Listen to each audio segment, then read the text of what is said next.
తెలంగాణలో జరిగిన కార్పొరేషన్ ఎన్నికల్లోనూ హస్తం పార్టీ హవా కొనసాగించింది. నగరవాసులు సైతం హస్తానికే జైకొట్టారు. దీంతో 7 కార్పొరేషన్లో 6 హస్తం పార్టీకి దక్కే ఛాన్స్ కనిపిస్తుంది. 4 కార్పొరేషన్లో కాంగ్రెస్ పార్టీకి పూర్తి ఆధిక్యం వచ్చింది. ఇక రెండింటిలో ఇతరుల మద్దతుతో మేయర్ పీఠం కైవసం చేసుకునే ఛాన్స్ ఉంది.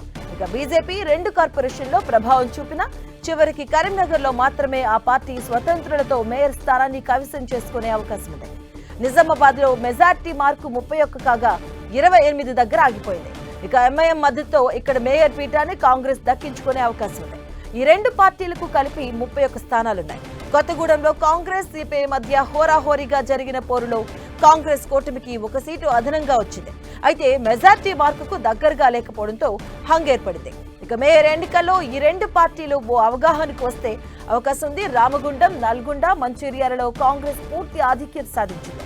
మహబూబ్ నగర్ లో అత్యధిక స్థానాలు లభించినా మెజార్టీ మార్కుకు దగ్గరగా వచ్చి ఆగిపోవడంతో స్వతంత్రుల మద్దతుతో మేయర్ స్థానాన్ని కైవసం చేసుకునే అవకాశం ఉంది కాంగ్రెస్. ఇక బీఆర్ఎస్ నగరపాలక సంస్థల్లో సీట్లు నామమాత్రంగానే లభించాయి.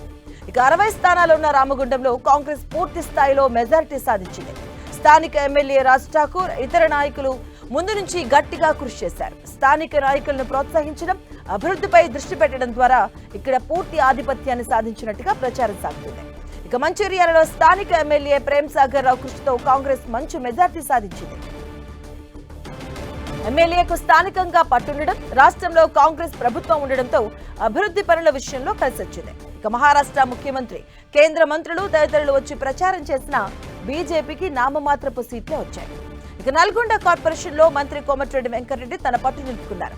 ఇక్కడ కాంగ్రెస్ పూర్తి ఆధిక్యత సాధించగా బీఆర్ఎస్, బీజేపీ తక్కువ సీట్లతోనే సరిపెట్టుకున్నాయి.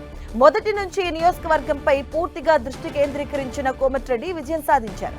ఇక ముఖ్యమంత్రి రేవంత్ రెడ్డి సొంత జిల్లా మహబూబ్ నగర్ లో కాంగ్రెస్ మేయర్ పీఠాన్ని దక్కించుకోనుంది. ఇక్కడ కాంగ్రెస్, బీఆర్ఎస్, బీజేపీ మధ్య తీవ్ర పోరు జరిగినా చివరకు కాంగ్రెస్ కి ఆధిక్యం లభించింది. ఎంఐఎంతో కలిసి అధికారం చేపట్టే అవకాశం ఉంది. స్థానిక ఎమ్మెల్యే ఎన్ఎం శ్రీనివాస్ రెడ్డి కీలకంగా వ్యవహరించారు. గత అసెంబ్లీ ఎన్నికల్లో కాంగ్రెస్ మద్దతుతో సిపిఐ కొత్తగూడెం శాసనసభ స్థానాన్ని గెలుచుకుంది. కానీ ఈ ఎన్నికల్లో అవగాహన కుదరక వేర్వేరుగా పోటీ చేశారు.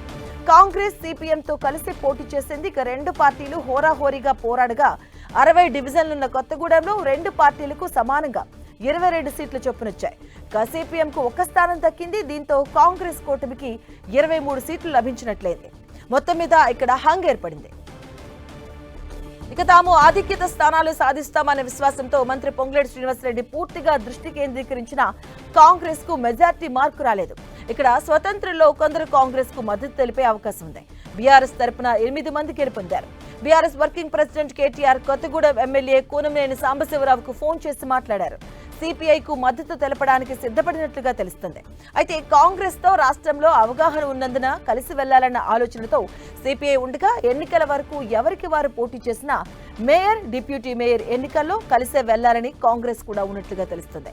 ఇక ఈ నేపథ్యంలో ఈ 2 పార్టీల మధ్య చర్చలు జరిగే అవకాశం ఉంది. అటు కరీంనగర్, నిజామాబాద్ లో మెజార్టీకి దగ్గరగా బీజేపీ వచ్చింది. 66 డివిజన్లు ఉన్నటువంటి కరీంనగర్ లో బీజేపీకి 30 స్థానాలు దక్కాయి. అయితే 2, 3 స్థానంలో ఉన్నటువంటి కాంగ్రెస్, బీఆర్ఎస్, మొదటి స్థానంలో ఉన్న బీజేపీకి సీట్ల గ్యాప్ చాలా ఎక్కువగా ఉండడంతో స్వతంత్రుల మద్దతుతో మేయర్ స్థానాన్ని కమలం పార్టీ దక్కించుకోబోతుంది. కొందరు స్వతంత్రులు బీజేపీకి మద్దతు తెలిపినట్టుగా సమాచారం. ఇక్కడ బీజేపీకి ఎక్స్ అఫిషియో ఓట్లు కూడా ఉన్నాయి.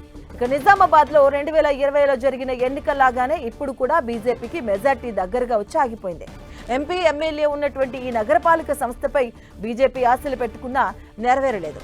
ఎంఐఎం మద్దతుతో కాంగ్రెస్ ఈ మేయర్ పీఠాన్ని దక్కించుకునే అవకాశాలున్నాయి. ఇక్కడ మొత్తం 60 స్థానాల్లో బీజేపీకి 28 స్థానాలు రాగా కాంగ్రెస్ కు 17, ఎంఐఎంకు 14 వచ్చాయి.